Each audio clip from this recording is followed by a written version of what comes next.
Hello বন্ধুরা, তোমরা সকলে কেমন আছো? আশা করছি খুব ভালো আছো, সুস্থ আছো। আমিও কিন্তু খুব ভালো আছি। তো চলো নতুন আর একটা রেসিপির সাথে আজকের ভিডিওটা শুরু করে দিয়েছি। তো আজকে করে দেখাবো দারুণ স্বাদের শীতকালে শীষ পালং। তো মলির পাকঘরে তোমাদের সবাইকে ওয়েলকাম। তো অসাধারণ এই শীষ পালংটা আমি খুব সহজ পদ্ধতিতে করছি। তো চলো কিভাবে করছি দেখিয়ে দিই। তো প্রথমেই নিয়ে নিয়েছি বেশ কয়েক রকমের সবজি। তো সেগুলোকেও আমি আগের থেকেই দেখো ছোট ছোট করে কেটে নিয়েছি। তো এর পাশাপাশি লাগছে আমার হাফ বাটির মতো পালং শাক। তো শাকগুলোকেও দেখো আমি ছোট ছোট করে কেটে ধুয়ে নিয়ে নিয়েছি।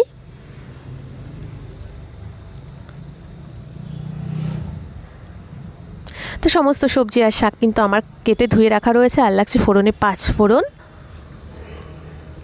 তার সাথে লাগছে 3টের মতো কাঁচা লঙ্কা। তো প্রথমে গ্যাসে কড়াইটা গরম করে আমি এর মধ্যে দিয়ে দিচ্ছি কিছুটা পরিমাণে সর্ষের তেল। শাকে কিন্তু খুব বেশি একটা তেল লাগে না, তো অল্প করেই দিচ্ছি। তো তেলটা গরম হয়ে গেলে দেখো আমি এখানে কি কি সবজি নিয়েছি। রয়েছে গাজর, রয়েছে মূলো, রয়েছে অল্প করে শিম, বেগুন, আর রয়েছে আলু, তার সাথে কাঁচা লঙ্কা। তো এই কয়েকটা সবজি আমি দেবো, ছোট্ট ছোট্ট করে কেটে নিয়েছি আমি সবজিগুলো। তো দেখো ফোড়নে এবার দিয়ে দিচ্ছি 5 ফোড়ন।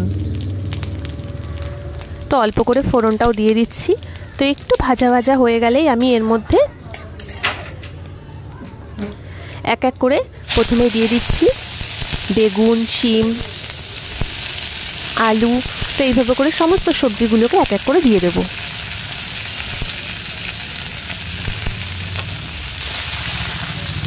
তো এবার একটু নেড়ে চেড়ে নিচ্ছি তেলের ওপরে সমস্ত সবজিগুলোকে। এবার অল্প করে দিয়ে দিচ্ছি লবণ, দিয়ে দিচ্ছি কিছুটা পরিমাণে হলুদ। তো দিয়ে আবারও ভালো করে নেড়ে চেড়ে নেব। এবার দিচ্ছি কাঁচা লঙ্কা। তো সবজিগুলো সেদ্ধ হওয়ার জন্য আমি এবার ঢেকে দেব।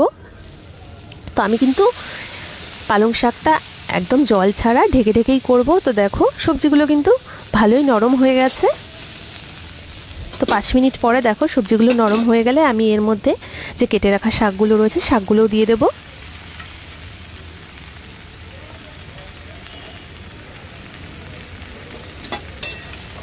তো শাকগুলো দেওয়ার পর আবারও একটু নাড়িয়ে নিচ্ছি। আর হ্যাঁ বন্ধুরা, অবশ্যই তোমরা আমার ভিডিওগুলোকে একটু দেখো, লাইক করো, কমেন্ট করো, শেয়ার করো। আর ইউটিউব থেকে দেখলে পরে অবশ্যই আমার চ্যানেলটাকে সাবস্ক্রাইব করো। আর যদি ফেসবুক থেকে দেখে থাকো তাহলে অবশ্যই আমার পেজটাকে ফলো করে আমার সঙ্গে থাকতে একদমই ভুলো না। তো দেখো শাকগুলো দেওয়ার পরেও আমি অল্প করে লবণ দিয়ে আবারও ঢেকে ঢেকে পুরোটাকে হতে দেব। তো পুরোটা কিন্তু বারবার ঢাকা চাপা দিয়েই আমি করব। এখানে কোনো জল কিন্তু আমি একদমই দেব না। তো দেখো শাকটা কিন্তু রীতিমতো অনেকটাই সুন্দর মাখা মাখা হয়ে এসছে। তো এই মুহূর্তে আমি দিয়ে দিচ্ছি অল্প করে চিনি। তো চিনিটা দিয়ে আবারও ভালো করে আঠা আঠা হওয়া অবধি আমি এটাকে তৈরি করে নেব। তো দেখো শাকটা কিন্তু আমার প্রায় হয়ে এসেছে। তো এবার এটাকে স্ট্যান্ডিং টাইমে রেখে একটা প্লেটের মধ্যে নামিয়ে নিচ্ছি। তো খুব সুন্দর হয়েছে পালং শাকটা। এটা গরম ভাতের সাথে কিন্তু দারুণ লাগে খেতে। আর শীতকালে তো সবাই পালং শাক আশা করছি ভালোই বাসে খেতে।